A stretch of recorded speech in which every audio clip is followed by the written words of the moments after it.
Good morning, children. Chapter 19 of The Secret Garden. It has come. Of course, Dr. Craven had been sent for the morning after Colin had his tantrum. He was always sent for at once when such a thing occurred, and he always found, when he arrived, a white shaken boy lying on his bed, sulky and still so hysterical that he was ready to break into fresh sobbing at the least word. In fact, Dr. Craven dreaded and detested the difficulties of these visits. On this occasion, he was away from Misselwith Manor until afternoon. "How is he?" he asked Mrs. Medlock rather irritably when he arrived. "He will break a blood vessel in one of those fits some day. The boy is half insane with hysteria and self-indulgence." "Well, sir," answered Mrs. Medlock, "you'll scarcely believe your eyes when you see him. That plain, sour-faced child that's almost as bad as himself has just bewitched him. How she's done it, there's no telling. The Lord knows she's nothing to look at, and you scarcely ever hear her speak, but she did what none of us dare do. She just flew at him like a cat last night, and stamped her feet and ordered him to stop screaming, and somehow she startled him so that he actually did stop, and this afternoon, well, just come up and see, sir, it's past crediting." The scene which Dr. Craven beheld when he entered the patient's room was indeed rather astonishing to him. As Mrs. Medlock opened the door, he heard laughing and chattering. Colin was on his sofa in his dressing gown, and he was sitting up quite straight looking at a picture in one of the garden books and talking to the plain child who at that moment could scarcely be called plain at all because her face was so glowing with enjoyment. "These long spires of blue ones, we'll have a lot of those," Colin was announcing. "They're called delphiniums." "Dickon says they're larkspurs made big and grand," cried Mistress Mary. "There are clumps there already." Then they saw Dr. Craven and stopped. Mary became quite still and Colin looked fretful. "I'm sorry to hear you were ill last night, my boy," Dr. Craven said a trifle nervously. He was rather a nervous man. I'm better now, much better," Colin answered, rather like a Rajah. "I'm going out in my chair in a day or two if it's fine. I want some fresh air."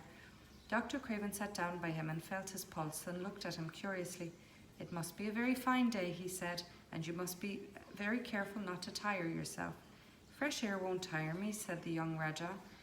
As there had been occasions when this same young gentleman had shrieked aloud with rage and had insisted that fresh air would give him cold and kill him, it is not to be wondered at that his doctor felt something quite startled. "I thought you did not like fresh air," he said. "I don't when I am by myself," replied the Rajah, "but my cousin is going out with me." "And the nurse, of course," suggested Dr. Craven. "No, I will not have the nurse," so magnificently that Mary could not help remembering how the young native prince had looked, with his diamonds and emeralds and pearls stuck all over him, and his great rubies on the small dark hand he had waved to command his servants to approach with salams and receive his orders. "My cousin knows how to take care of me. I am always better when she is with me.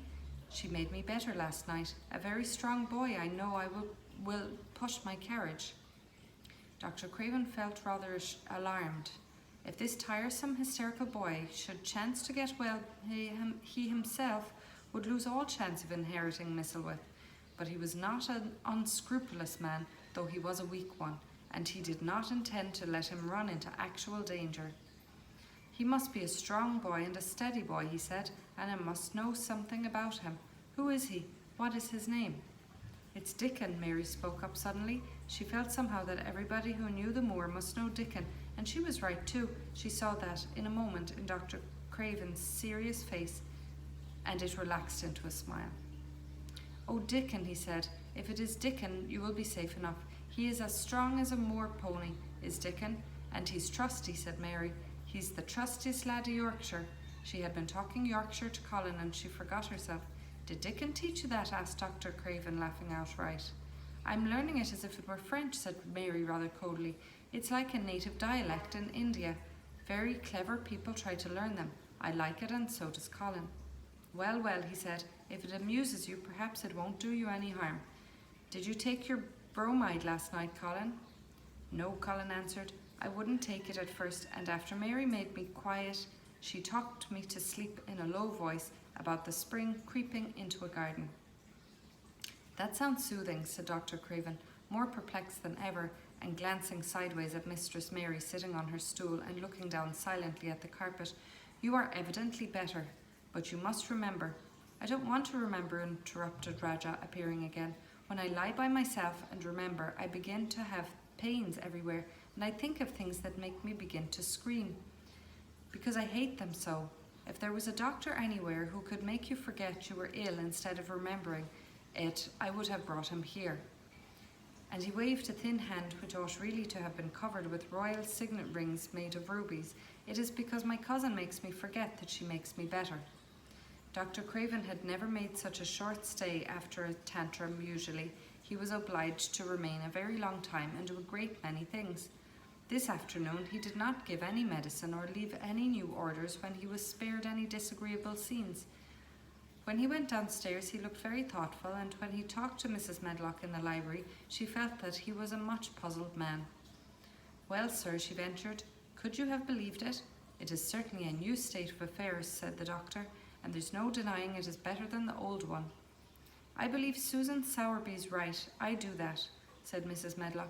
I stopped in her cottage on the way to Thwaite yesterday and had a bit of a talk with her, and she says to me, well, Sarah Ann, she mayn't be a good child and she mayn't be a pretty one, but she's a child, and children needs children. We went to school together, Susan Sowerby and me. She's the best sick nurse I know, said Dr. Craven. When I find her in a cottage, I know the chances are that I shall save my patient. Mrs. Medlock smiled. She was fond of Susan Sowerby. She's got away with her, has Susan, she went on quite volubly. I've been thinking all morning of one thing she said yesterday. She says, once when I was giving the children a bit of a preach after they'd been fighting, I says to him, when I was at school, my geography told as the world was shaped like an orange, and I found out before I was 10 that the whole orange doesn't belong to nobody. No one owns more than his bit of a quarter, and there's times it seems like there's not enough quarters to go around. But you don't you? None of you think as you own the whole orange, or you'll find out you're mistaken, and you won't find it out with hard knocks. What children learns from children, she says, is that there's no sense in grabbing at the whole orange, peel and all. If you do, you'll likely not even get the pips, and them's too bitter to eat. She's a shrewd woman, said Dr. Craven, putting on his coat. Well, she's got a way of saying things, ended Mrs. Medlock, much pleased.